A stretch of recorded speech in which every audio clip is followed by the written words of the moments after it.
Chapter 4 doctor Fergusson ने जिस हवाई रेखा का अनुसरण करने की उम्मीद की थी, उसे यादृच्छिक रूप से नहीं चुना गया था। उनके प्रस्थान बिंदु का सावधानीपूर्वक अध्ययन किया गया था, और यह बिना किसी अच्छे कारण के नहीं था कि उन्होंने ज़ांज़िबार द्वीप पर चढ़ने का संकल्प लिया था।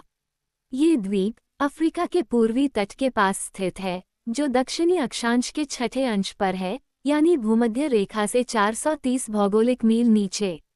इस द्वीप से नील नदी के स्रोतों का पता लगाने के लिए महान झीलों के रास्ते भेजा गया नवीनतम अभियान अभी रवाना हुआ था। लेकिन ये बताना अच्छा रहेगा कि डॉक्टर फर्ग्यूसन किन खोजों को आपस में जोड़ना चाहते थे। इनमें से दो मुख्य खोज डॉक्टर बार्थ ने 1849 में की थी और लेफ्टिनेंट बर्टन और स्पीके ने 1858 में की थी। डॉक्टर बार्थ एक हैम्बर्गर हैं, जिन्होंने अपने और अपने देशवासी ओवरवेग के लिए अंग्रेज रिचर्डसन के अभियान में शामिल होने की अनुमति प्राप्त की। रिचर्डसन को सूडान में एक मिशन का जिम्मा सौंपा गया था। यह विशाल क्षेत्र उत्तरी अक्षांश के 15वें और 10वें अंश के बीच स्थित है, अर्थात यहाँ तक पहुँचने के लिए खोजकर्ता को अफ्रीका के भीतरी भाग में 1500 मील तक जाना होगा। तब तक संबंधित देश के बारे में केवल डेनहम, क्लैपर्टन और ओनी की 1822 से 1824 तक की यात्राओं के माध्यम से ही जानकारी प्राप्त हुई थी। रिचर्डसन, बार्थ और ओवरवेग अपनी जांच को आगे बढ़ाने के लिए उत्सुक थे। अपने पूर्ववर्तियों की तरह ट्यूनिस और त्रिपोली पहुंचे और फेजान की राजधानी मोरज़ोक तक पहुंचे। फिर उन्होंने सीधी रेखा को छोड़ दिया और घाट की ओर पश्चिम की ओर एक तीव्र मोड़ लिया, जिसे टोरेग ने बड़ी मुश्किल से निर्देशित किया। लूटपाट, झुंझलाहट और सशस्त्र बलों द्वारा हमलों के हजारों दृश्यों के बाद उनका कारवां अक्टूबर में असबेन के विशाल मरुस्थल पर पहुंचा। डॉक्टर बार्थ अपने साथियों से अलग हो गए, अगाडेस शहर की यात्रा की और अभियान में फिर से शामिल हो गए, जिसने 12 दिसंबर को अपना अभियान फिर से शुरू किया। आखिरकार ये दामरघौ प्रांत में पहुंचा। वहां तीनों यात्री अलग हो गए और बार्थ ने कानों की सड़क पकड़ ली, जहां वह दृढ़ता के बल पर और काफी कर चुकाने के बाद पहुंचे। तीव्र बुखार के बावजूद वह 7 मार्च को एक नौकर के साथ उस स्थान से निकल पड़ा। उसकी यात्रा का मुख्य उद्देश्य चैड झील का पता लगाना था, जहां से वह अभी भी 350 मील दूर था। इसलिए वह पूर्व की ओर बढ़ा और बोनो देश में ज़ोरिकोलो शहर में पहुंचा, जो अफ्रीका के महान केंद्रीय साम्राज्य का केंद्र है। वहां उसने रिचर्डसन की मृत्यु के बारे में सुना, जो थकान और अभाव के कारण दम तोड़ चुका था। इसके बाद वह झील के किनारे बोनो की राजधानी कोओका पहुंचा। अंततः 3 सप्ताह के अंत में 14 अप्रैल को त्रिपोली छोड़ने के 12 महीने बाद वह नगोर्नो शहर पहुंचा। हम पाते हैं कि 29 मार्च 1851 को वह ओवरवेग के साथ झील के दक्षिण में स्थित अदमावा राज्य का दौरा करने के लिए फिर से निकल पड़ा और वहां से वह योला शहर तक आगे बढ़ा, जो 9 डिग्री उत्तरी अक्षांश से थोड़ा नीचे था। यह उस साहसी यात्री द्वारा पहुंची गई सबसे दक्षिणी सीमा थी। वह अगस्त के महीने में कोओका लौट आया। वहां से वह क्रमिक रूप से मंद्रा, बरघिमी और क्लानेम देशों को पार करता हुआ पूर्व में अपनी चरम सीमा पर पहुंचा, जो कि 17 डिग्री 20 मिनट पश्चिम देशांतर पर स्थित मासेना शहर था। 25 नवंबर 1852 को अपने अंतिम साथी ओवरवेग की मृत्यु के बाद वह पश्चिम की ओर चला गया, सोकोटो का दौरा किया, नाइजर को पार किया और अंत में टिम्बक्टू पहुंचा, जहां उसे 8 महीने तक शेख द्वारा दिए गए कष्टों, सभी प्रकार के दुर्व्यवहार और दुर्दशा के बीच रहना पड़ा। लेकिन शहर में एक ईसाई की उपस्थिति लंबे समय तक बर्दाश्त नहीं की जा सकती थी और फाउलन ने इसे घेरने की धमकी दी। इसलिए डॉक्टर ने 17 मार्च 1854 को इसे छोड़ दिया और सीमा पर भाग गया, जहां वह सबसे अधिक गरीबी में 33 दिनों तक रहा।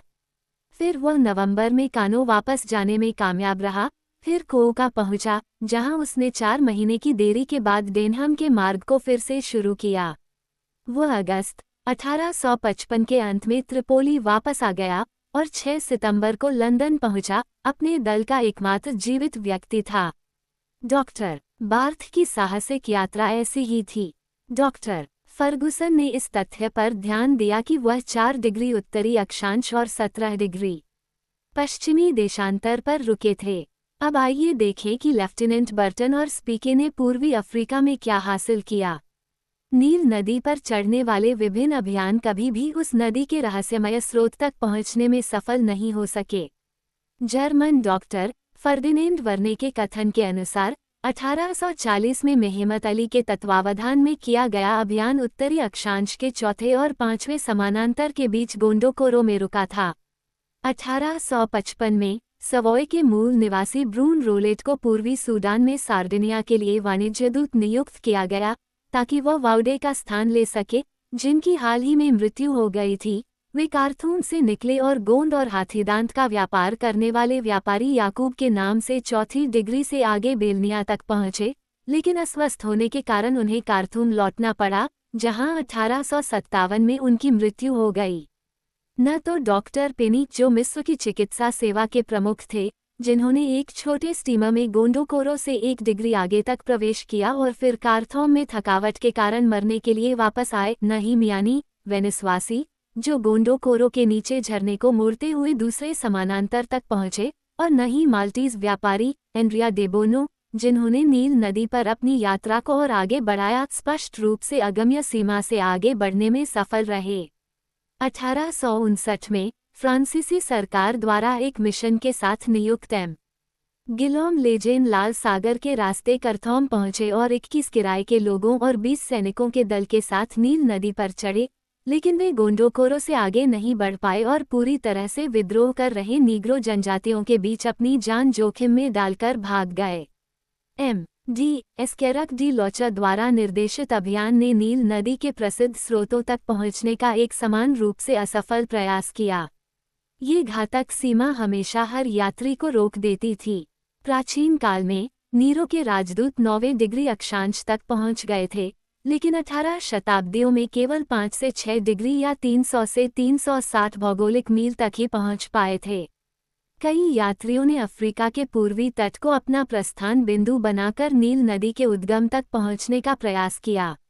1768 और 1772 के बीच स्कॉटिश यात्री ब्रूस अबिसिनिया के एक बंदरगाह मासोवा से निकला, टाइग्रे नदी को पार किया, एक्सुम के खंडहरों को देखा, नील नदी के उन स्रोतों को देखा जहां वे मौजूद नहीं थे, और कोई गंभीर परिणाम नहीं प्राप्त किया।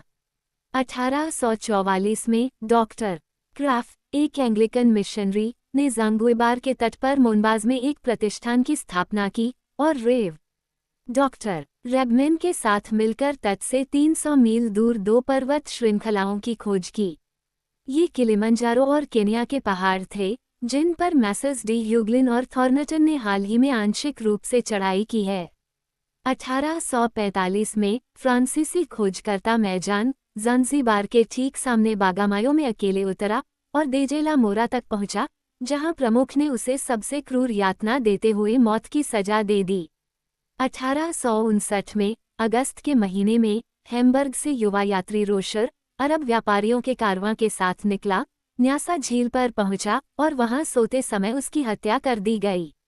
अंततः 1857 में बंगाल सेना के अधिकारी लेफ्टिनेंट बर्टन और स्पीक को लंदन ज्योग्राफिकल सोसाइटी द्वारा महान अफ्रीकी झीलों का पता लगाने के लिए भेजा गया और 17 जून को वे जंजीबार से रवाना हुए और सीधे पश्चिम की ओर बढ़ गए। 4 महीने की अविश्वसनीय पीड़ा के बाद उनका सामान लूट लिया गया था और उनके सेवकों को पीटा गया और मार डाला गया था। वे काज़े पहुंचे, जो व्यापारियों और कारवां के लिए एक तरह का केंद्रीय मिलन स्थल था।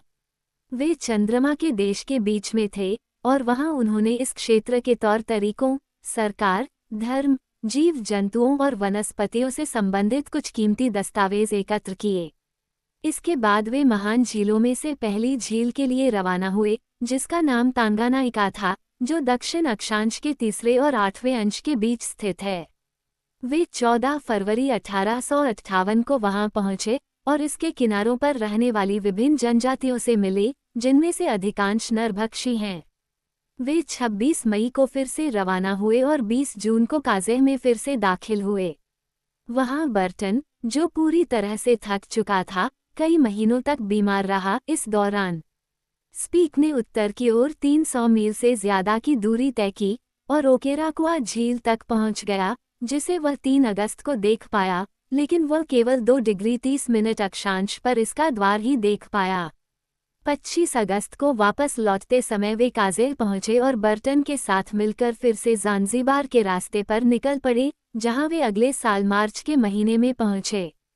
इसके बाद ये दोनों साहसी खोजकर्ता इंग्लैंड के लिए रवाना हुए और पेरिस की भौगोलिक सोसाइटी ने उन्हें अपना वार्षिक पुरस्कार पदक देने का फैसला किया।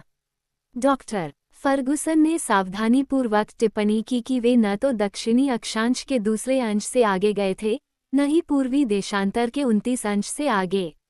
इसलिए समस्या ये थी कि बर्टन और स्पीके के अन्वेषणों को डॉक्टर बार्थ के अन्वेषणों के साथ कैसे जोड़ा जाए, क्योंकि ऐसा करने के लिए 12 डिग्री से अधिक क्षेत्र को पार करना पड़ता।